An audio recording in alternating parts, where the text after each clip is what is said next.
Dober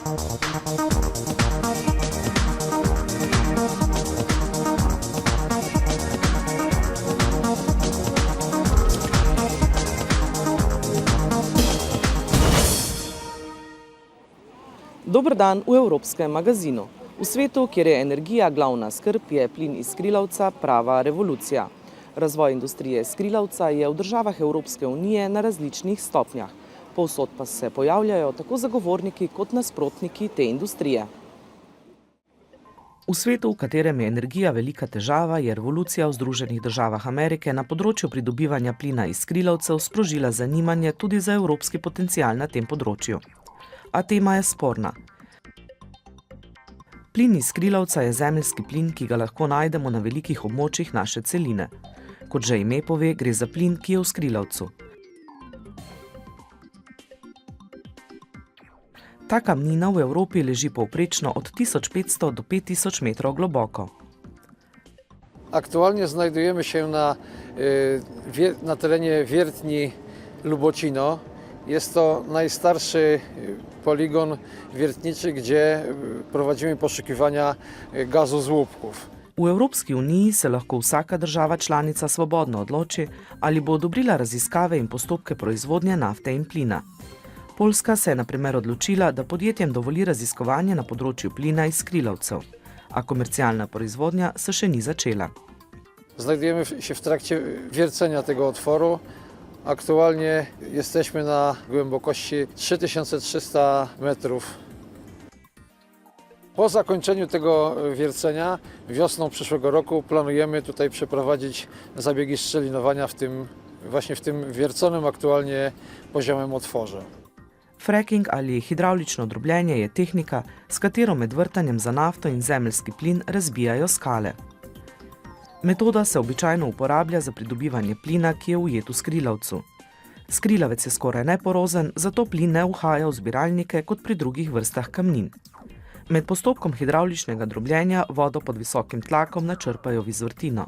Tako se odprejo razpoke v skali, ki plinu omogočajo uhajanje.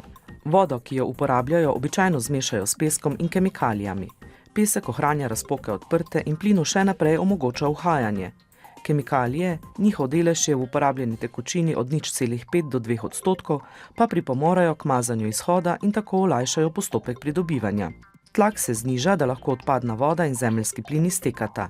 Zberejo lahko od 30 do 70 odstotkov prvotno ubrizgane tekočine, ki jo nato uporabijo za obdelavo, ponovno hidravlično drobljenje ali jo zavržejo. V Evropi do zdaj še ni bilo komercialnega hidravličnega drobljenja v velikem obsegu. Ta tehnika, ki se uporablja v naprednih projektih raziskovanja in proizvodnje, je jabolko spora na področju pridobivanja plina iz skrilavca. Justina ima majhno kmetijo v kraju Levin na Poljskem. Leta 2011 so le nekaj 100 metrov od njene posesti namestili vrtalno napravo. Nie jestem przeciwnikiem gazu łupkowego, jestem przeciwnikiem szczelinowania hydraulicznego, bo nie chcemy, aby tutaj, tak jak w Stanach, jak w Kanadzie, zdarzały się wypadki z zatruciem wody, z zatruciem środowiska.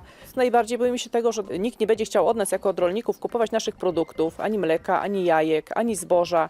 Po prostu, że nikt od nas nawet działki nie kupi. Justina ni edina zaskrbljena v Evropi. Barton Moss, vasica na obrobju Manchestra, je postal branik protestov proti plinu iz skrilavca, ko je britansko podjetje tam odprlo mesto za raziskovanje. Danes so nasprotniki organizirali operacijo Polž, da bi upočasnili tovornjake, ki na mesto dostavljajo material.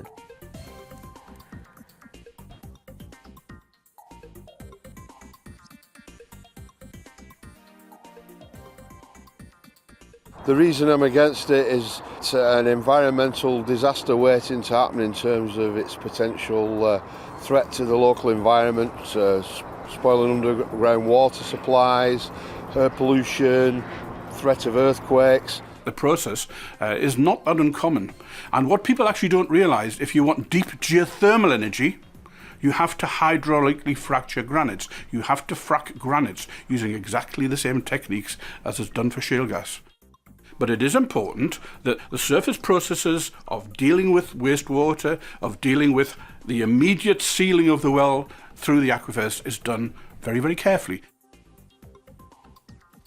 We have to gain planning consent, which requires approval from the regulatory bodies and an assessment of the local fauna and flora, the water. We do baseline monitoring so that we know what the quality was before, during and after operations. And then we have to design and construct the well. We protect the formations by running in steel pipes and cementing those in place. And that provides the integrity for the well. C'est des opérations qu'on maîtrise assez bien, ce qui ne veut pas dire qu'il n'y a pas de risque. Il y a toujours un risque, parce que c'est une activité industrielle.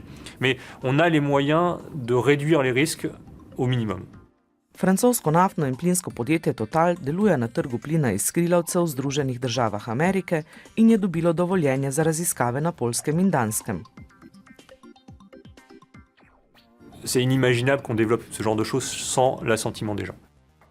Il y a une façon de faire qu'on essaie de développer par exemple au Danemark, qui passe par de l'information, qui passe par des réunions publiques, qui passe par aller expliquer aux gens ce qu'on fait. Alors, la transparence est un élément clé sur ce sujet. Kako zanimiv bi lahko bil plin iz skrilavca za evropsko gospodarstvo in njegov energetski trg? Ali lahko ukrepimo svojo energetsko varnost, znižamo cene plina in doživimo enako revolucijo kot v Združenih državah Amerike? It is very unlikely that the experience in the US will be repeated in Europe, mainly due to the volumes that are much lower in Europe and also due to the geological situation. It is very likely that the production costs will be higher in Europe than in the US. We don't expect the prices to drop dramatically because of shale gas, but what we do think it can do is certainly stop the prices from rising. L'Agence internationale de l'énergie, dans son World Energy Outlook de l'année dernière, est venue montrer qu'un développement à large échelle de l'industrie du gaz de schiste en Europe ne permettrait de ne répondre qu'à 2 à 3% des besoins de gaz de la population européenne. Si on commence aujourd'hui à investir massivement pour permettre un développement à large échelle du gaz de schiste, ce sera autant d'argent qui ne sera pas mis pour faciliter un développement des énergies renouvelables et des politiques d'efficacité énergétique. On est tous conscients qu'on va vers une économie qui sera de plus en plus décarbonée. La question, elle n'est pas là. Les pétroliers en sont convaincus aussi. La question, c'est comment on y va et qu'est-ce qu'on fait de nos ressources pour y aller. Si le gaz peut amener des rentrées fiscales pour être réinvesti dans les renouvelables qui, elles, en ce moment, ont encore besoin qu'on les aide, c'est gagnant-gagnant. Raziskovanje na področju plina iz skrilavca je v nekaterih evropskih državah že v teku ali pa je tik pred začetkom. Zato je Evropska komisija predlagala načela, s katerimi želi zagotoviti varnost te industrije v vseh državah članicah Evropske unije.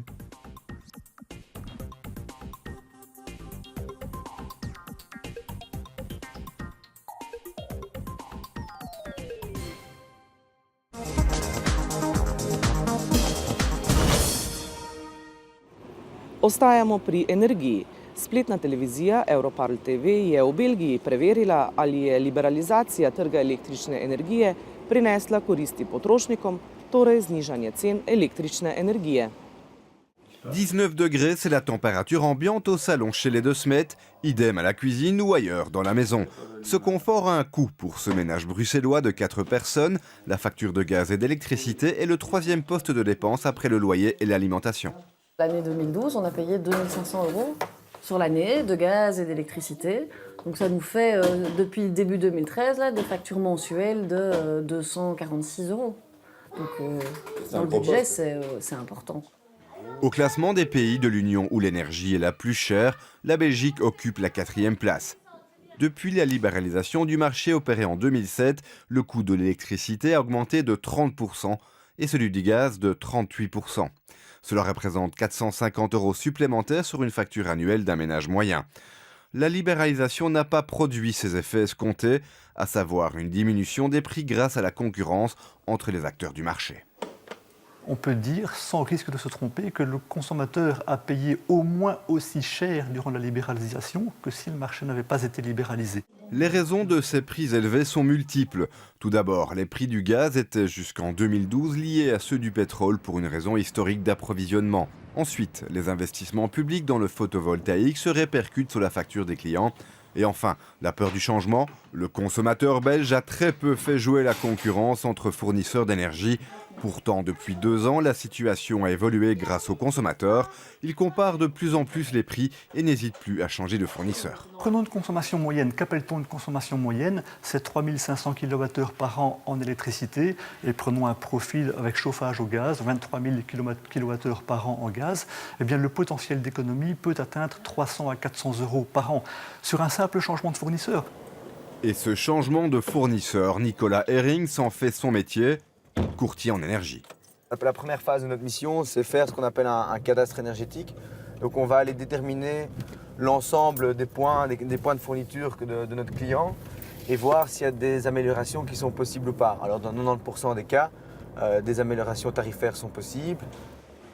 Bonjour Didier. Bonjour Nicolas. Ça va bien? Ça va bien, ça va bien. Écoute, je viens un peu faire le point au niveau des rapports d'économie ici pour Tilien, un peu voir ensemble ce qu'on a déjà fait depuis début du mois de novembre. Donc depuis novembre 2012 jusqu'à février, on a économisé la somme de 3 600 euros pour la copropriété, donc sur 4 mois. Donc on peut estimer l'économie, si tu veux, sur l'année, même si ici on est dans les mois les plus froids, donc avec un peu de prudence, à 5 000, 5 500 euros sur l'année, ce qui représente quand même 10 à 15%. Sur une année complète. Sur une année complète, donc 10 à 15% de la partie énergie. Dans le bâtiment, on a 2 chaudières au gaz à condensation, donc à haut rendement, qui assurent le chauffage d'une 70aine d'appartements, ainsi que la production d'eau chaude pour l'ensemble du bâtiment. L'avantage que cela représente, c'est clairement pour nos clients, les copropriétaires. Grâce à ce partenariat, ils bénéficient de prix négociés et préférentiels pour leur approvisionnement en gaz. Dans ce cas-ci, la libéralisation a fonctionné. Depuis 2012, la partie énergie proprement dit d'une facture ne représente plus que 38% du total. Le reste sont les coûts de transport, les taxes diverses et surtout la distribution qui, elle, n'est pas libéralisée. On regrette de voir que depuis 2008, les tarifs de distribution sont à la hausse. Ça peut sans doute s'expliquer par le fait que les distributeurs sont détenus par les communes et que du côté des communes, on retrouve des connexions avec les décideurs qui adoptent les lois et les règles au niveau régional et fédéral. Un impôt déguisé selon cet eurodéputé.